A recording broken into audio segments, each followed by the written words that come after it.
Hello, my name is Sydney, and in today's video, I'll be going over my study timeline as well as how I approach each section of the MCAT. My next video will be my full-length exam routine, so please subscribe to stay tuned for that. This advice is solely based on my experience and my specific needs for the MCAT, so please take only what you feel is beneficial. Links to my previous MCAT videos on what I used to study, how I structured my plan, as well as what I mentally changed in order to improve my score will be linked in the description. This video's timestamps will also be in the description. Random fun fact, every time I make a video, I always deep dive in my Google Drive, and while compiling the resources for this video, I actually came across a note that I wrote to a friend who reached out to me. I was the poster child of not getting the MCAT right, so if you wanted a TLDR of my MCAT journey, I'll also include that note in the description below. Without further ado, let's begin.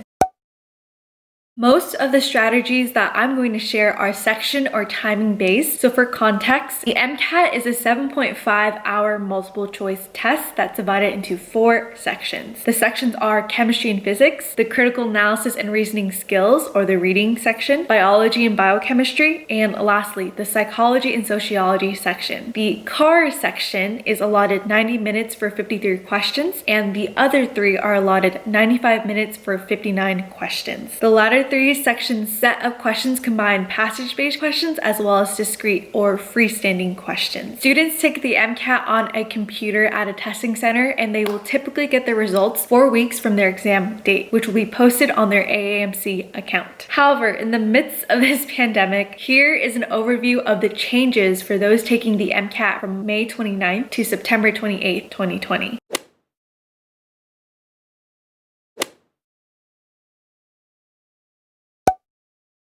For a more in-depth review of the resources I use, as well as an example of how I create my study plan, please check out this video. Before we get into the nitty-gritty, I first want to define these couple of things. For content, I mean using content books from whatever company you choose. The way I would go through content books is I wouldn't finish one subject before going on to the next. I would do a couple of chapters from each section just to vary the topics. In addition to reading in the content books, I would answer those immediate discretes either dispersed in the lesson or after if they're presented in 30-minute quizzes. For my practice, the things that constitute practice are workbooks that had freestanding questions and passage-based questions, which I time myself to simulate the pressure of taking an exam. My main sources of this was using the Exam Crackers 101 passages, the AAMC section bank, volume question packs, and UWorld, which I didn't personally use because I studied for the MCAT a long time ago, would constitute this type of practice as well. For the practice exam, this would constitute all the third-party full-length exams as well as the official practice AAMC test. Through my multiple attempts at taking the MCAT, I suggest this timeline or variations of this study timeline. I recommend if this is your first go at the MCAT to have 3 study phases spread over at least 3 months. But life isn't always what you expect, so my 3 study phases were actually spread over 5 months due to on and off studying because of life. For each phase is pretty fluid on the timeline, but I would suggest this is for if you're planning to do a deep review of the concepts. To not let content review drag more than 1 month, since it's very passive. The most improvement and learning happens when you apply. So for my phase 1, I would call this the content review and the integrated practice. For this section, my focus was to refresh on the concepts that I long forgot since I took that prereq class, as well as retain the high yield topics that I would see on the MCAT. Phase 2, I call it the solely practice. The focus on this section would be to apply the skills from the content that you learned and to do as many practice problems as possible. Phase 3 is the practice exams and targeted practice phase. The focus of this section is to learn test strategies. So for example, getting into the rhythm of timing, pacing yourself, even building up test endurance. It is a very long test. Target the weaknesses that you identify from reviewing your exams. I would recommend to steadily start taking practice exams 2 months from your exam date, but at least 1.5 months out. I suggest to take a practice exam once a week or once every 2 weeks in the beginning, but once you are approaching exam date, possibly like 4 weeks to 3 weeks before exam date to really up the frequency. I think on my study plan towards the latter 2 weeks before my exam, I would take a practice test every 4 days. For the chemistry and physics section, my approach was to Get comfortable with problem solving. Some content books create formula sheets on your behalf, but I would recommend, instead of just sitting down and really memorizing that, do as many practice problems that use that formula over time. Just like when you train a muscle, that will actually be ingrained into your memory from application. So my main advice for this section is don't focus on just memorizing. Remember to always practice and apply. And the only way you can do that is to do as many practice problems as possible. For the cars section, my approach was to read the passage at a steady, quick pace, but still at a pace that I understood what was going on. Summarize the author's point of view and use that in order to answer the questions. To break this section down even further, I would recommend to not skip around. Read the passages in the orders that you see them. I avoided reading the question first since that typically spooked me and preoccupied my mind instead of focusing on the passage when I would read it. Keeping a steady reading pace was important, but what really held me back was spending too much time on questions because I got stumped a lot. One thing just to make sure that I kept on moving and that I gave all passages a chance because I got to that passage was to have a midway mark. I would tell myself by 45 minutes remaining, which is the midpoint, I must start passage number 6 in order to stay on track. The main strategy I'd say to answer this question is to try to extrapolate the main idea with the author's point of view. And this can be done by reading the author's tone and not letting your biases or your background information alter the main idea. There are times when sections say in paragraph 3 or in paragraph 7. One way I would be able to identify the main gist of that paragraph is after reading every paragraph, very quickly sum up what that paragraph was about and jot down on my scratch paper. After having these little nuggets, at the end, I would always summarize what that passage was about with the author's main idea. The approach to answer the questions is to always answer conservatively. So at any point, if you find that you're using your background information to answer the question, you're being too liberal. It's hard to narrow down the answers, but using the strategy of choosing the one that's least incorrect is the way to go on the ones that you're totally stumped on. For the biology and biochemistry section, my approach was to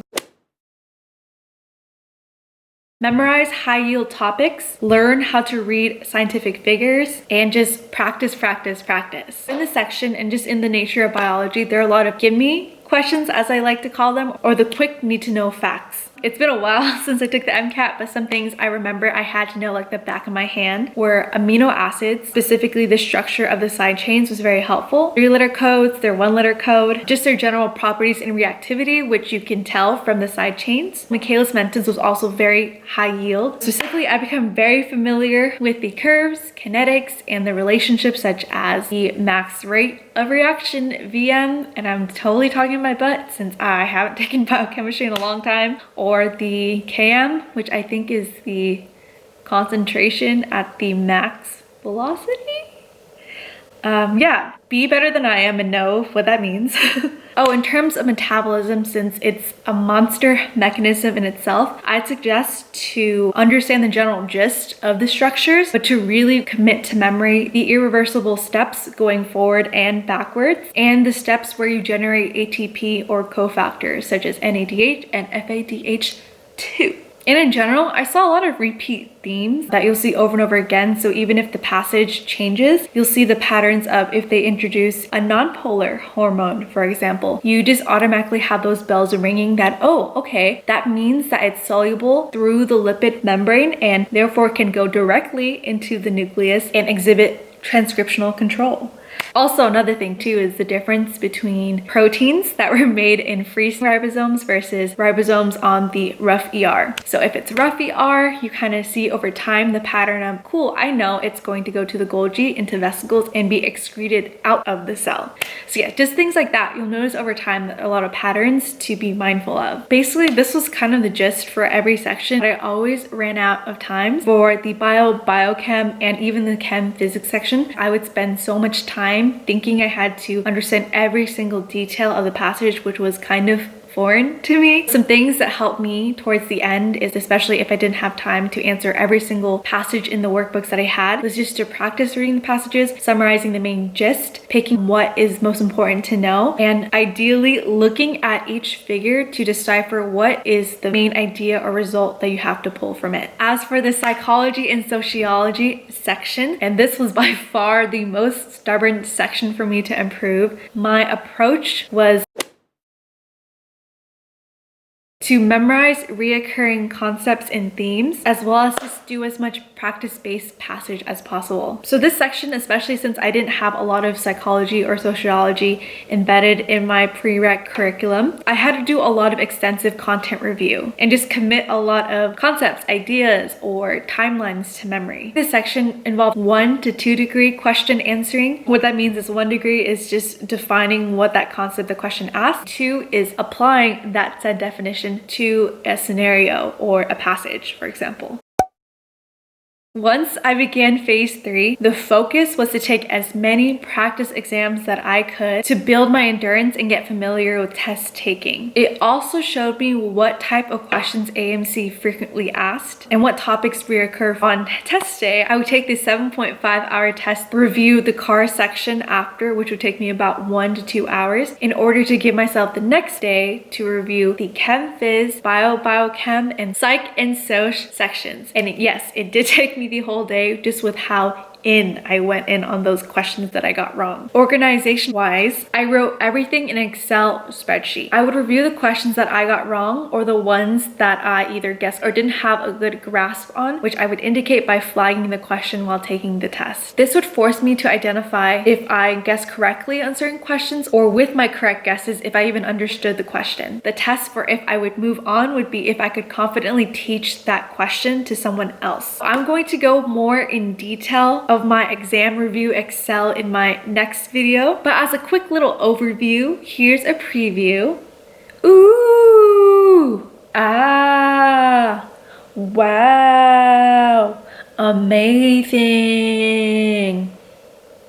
My practice exam process was very tedious, but this was necessary for me to retain. Spaced repetition is key to solidify learning from mistakes. This is where Anki comes in, but for when I studied the MCAT, I did not know how to use Anki at all. I tried, but wasn't effective doing so, so I didn't really continue on with it in my study regimen because it became sort of a rote transcribing time sink. However, it was good for the gimme points or reinforcing the main concept of certain practice problems.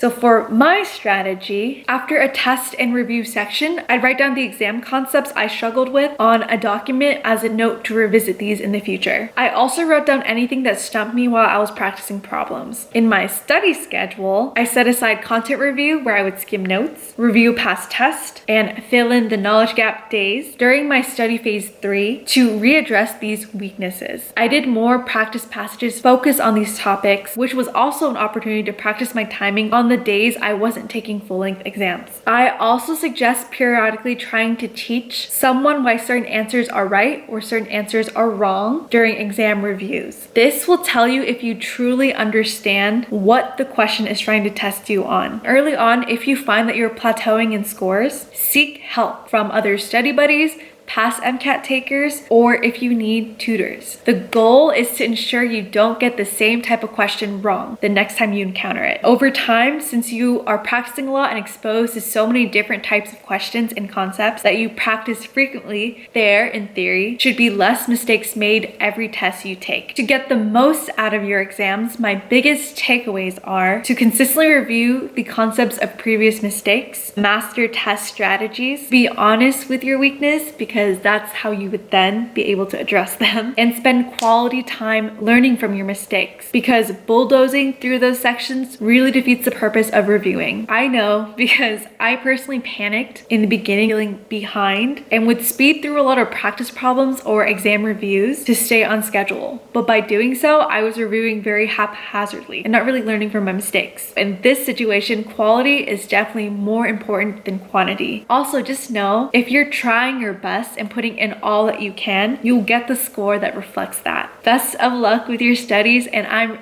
rooting for you. As always, thank you so much for watching, and I will see you next time. Bye.